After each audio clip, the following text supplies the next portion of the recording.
This is as good a time as any to relate this crucial but apparently little-known bit of history. See, my dad came here to sunny Florida in 1977 from Newburgh, New York. That statement alone ought to be full of such sinister foreboding that entire volumes could be spoken in it. I don't buy it, to be honest. I mean, if this really happened, why hadn't it been mentioned in any history class when I used to go to school? Why wasn't it in any documentaries on TV? I mean, if black people were that bad, there wouldn't be so much pro-black stuff in school, right? I remember asking my history teacher, Mrs. McNally, about it in the morning after my dad told me over dinner while everybody else had their books open and were studiously writing love notes and throwing shit at each other. Her eyes went wide and she hunched her shoulders, pulling her head in like a turtle. Shh, she hissed between clenched teeth. What? Why aren't you reading the chapter like everybody else? I almost laughed, but held it in, seeing how genuinely afraid she was. Christ, what are we, in a spy movie or something? Was this some kind of dangerous can of worms I wasn't allowed to open up? Go sit down, she ordered, and I don't want to hear a peep out of you until the end of class. But I didn't move.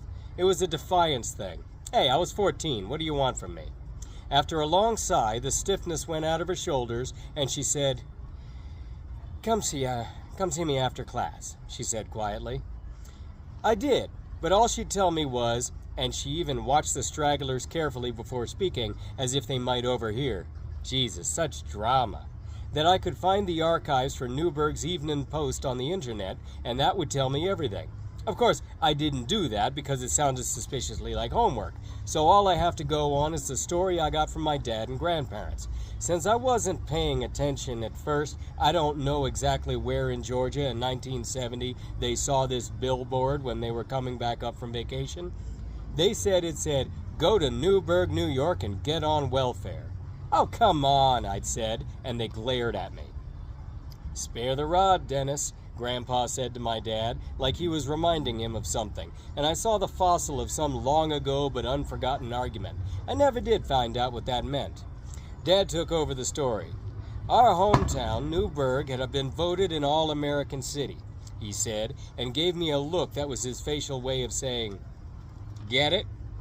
But I didn't. Grandma muttered something. What? Mom asked as she reached for the pork chops. I said he doesn't appreciate what that means, what a great city we had, what it could have become if they hadn't come in and here she cast a glance at me, sitting there at the dinner table with my innocent virgin ears. If they hadn't loused everything up. Who's they? I asked. The people who followed the billboard's advice, Dad said, taking the reins again. See, Newburgh, a place that everybody called Whitelandia back in those days. One of those safe places where you could go for a walk after dark, go down to the ice cream parlor with your sweetheart, or sneak out in the middle of the night, Grandpa interrupted, and Dad shot him a fierce look. Go drink beers with your buddies down at the baseball field and puke in your mother's azaleas out on the front line. Wow, you did that, Dad? Never, he said coldly, while Grandpa flashed a grin, all teeth. It was a safe place to live, Mom said, smoothing over that whatever it was. Like Golgotha used to be, back when it was Coquina's west side still. Are you going to eat those green beans tonight, or do you want them for breakfast? They're nasty, I said. That's because they're good for you. I don't like them. Christ, kid, eat the damn things, Grandpa snapped. Now, Dad, my dad said. Spare the rod, Dennis, spare the rod. Yeah, so anyway, Newburgh was a really safe place, at least until I got to high school. I was going to Newburgh Free Academy on Fullerton Avenue when it happened. This was in '77, and my freshman year was almost over. What happened was there were these two seniors, Milton Madonia and Joe Sanfilippo, both of them potheads, and I don't know whether on this particular day they were buying or selling or what, but they were doing some kind of drug deal with these black dudes when they got into an argument. Now, I saw it. I was there. I didn't hear what it was about or who cheated who or whatever, but I saw them fighting. Now, keep in mind, this was 1977, years after we'd seen that billboard in Georgia. My school was not Whitelandia High anymore. 7 years' worth of oppressed and resentful Southern blacks had immigrated into Newburgh to get money for sitting around doing nothing. These black kids overwhelming the white population were not the children of church-going, God-fearing people. They were not honor roll students. They were lazy, thieving, lying, drug-using hooligans, much like who you're going to school with right now, only they didn't have quite as much affirmative action bullshit to shout as their battle cry.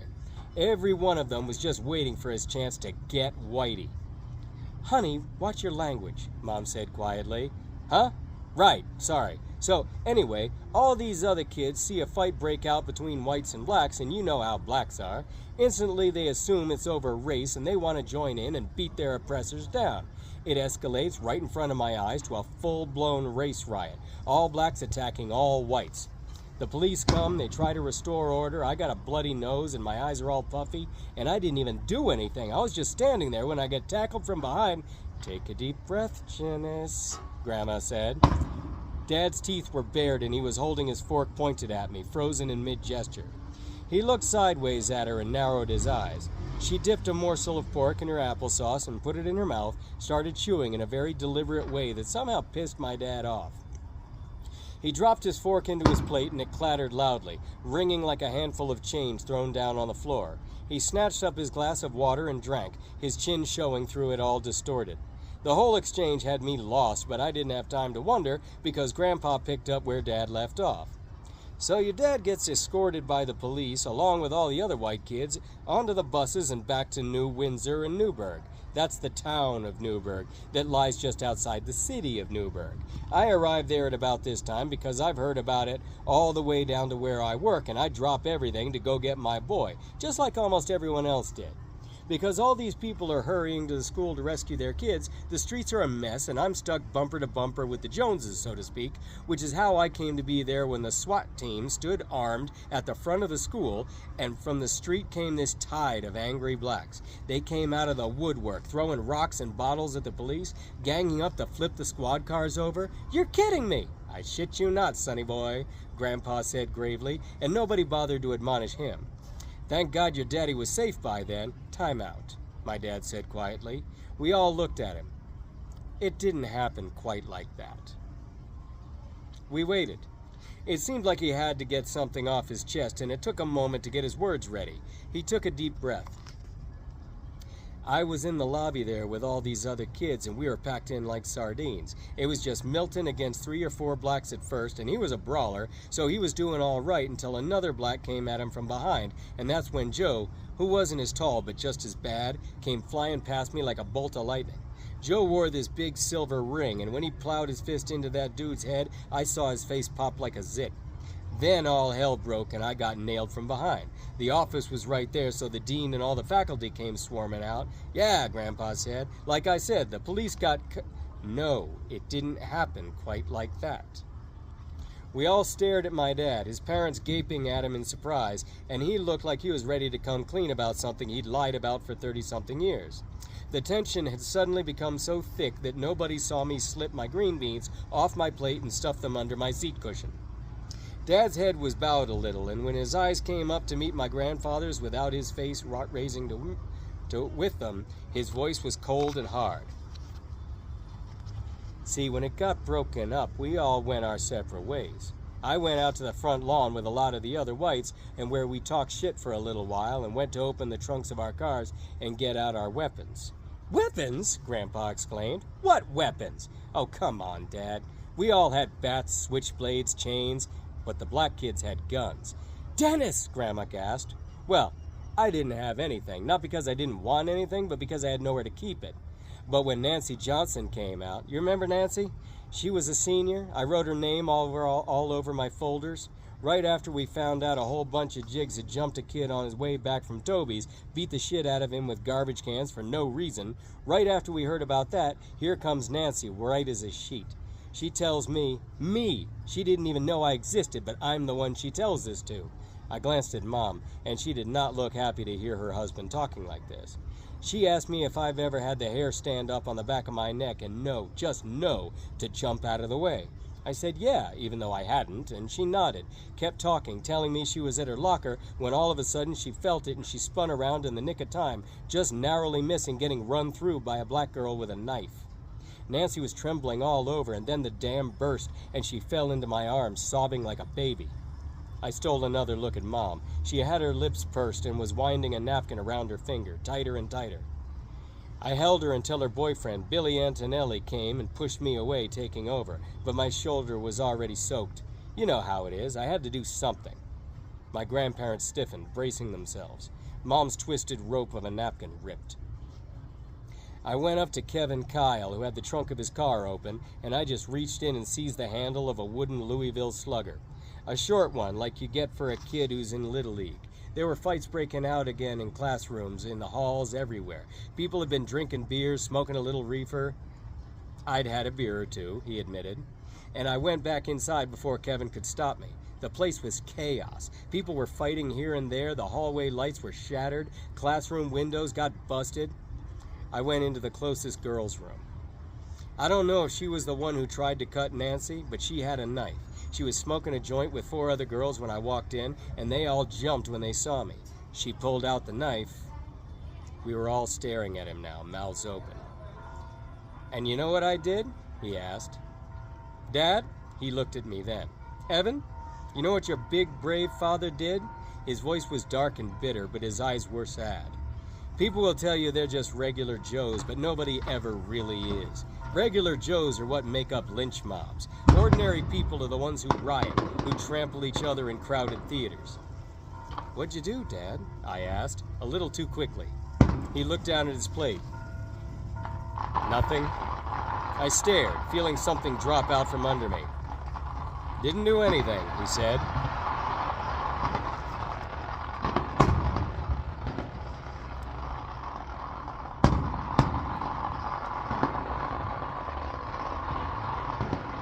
"Didn't do anything," he said. Dropped the bat and ran.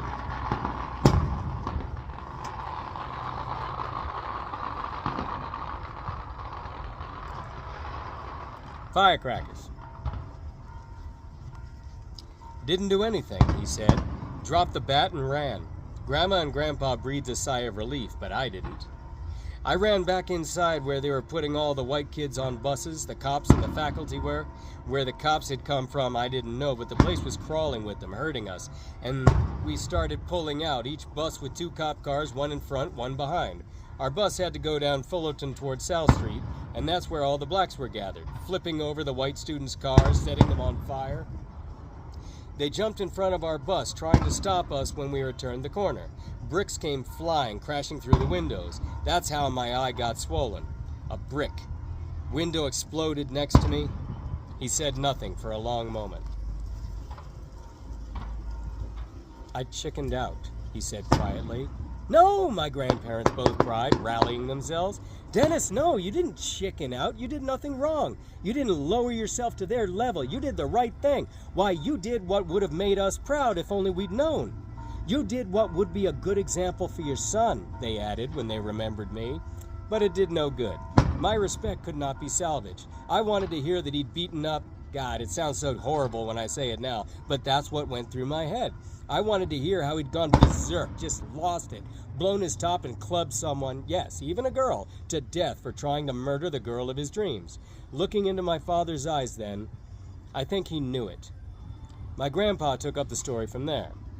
"So, right, when they started rioting, looting, tearing the place apart, they set a building on fire, shots were fired, more cops showed up, and when the firemen came to put out the fires, they got shot at. All traffic going south into the city was stopped. The National Guard showed up, fixed bayonets, and stood on Broadway. There were tanks, jeeps with 50 calibers mounted on tripods in the backs of them. There was a shot of it on the front page of the evening news. We decent white people, not the KKK, mind you, but decent, ordinary white people, had gone back to our suburbs and neighboring towns for our own guns. We were hearing rumors about cars full of blacks rolling out of the city like gunboats, shooting up white houses, black houses, they didn't care what. We were ready to kill to protect our families. We were all sitting on our front lawns with our hunting rifles, many of us wanting to carry the fight into Newburgh to save our city. The blacks burnt half the city overnight. The city they lived in." He paused to let this sink in, for drama's sake. Our all-American city council had to level the burnt buildings and replace them with low-income housing. Most of the businesses that were still intact pulled up their stakes and hightailed it out of there. The buses stopped running downtown because they kept getting robbed and shot at. Of course, the drug trade skyrocketed. And because of all this trouble, the inappropriately named welfare program got worse.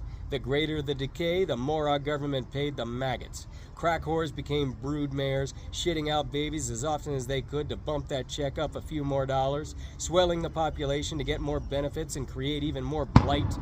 Instead of giving money to those of us who were working 2 and 3 jobs just to stay afloat, slaving away like army ants for shit wages and paying it back in taxes to feed pimps, whores, and drug addicts, since the Grand Union supermarket had to move away following all the other businesses, these maggots needed groceries and spread themselves farther out, closer to what stores there were in other towns.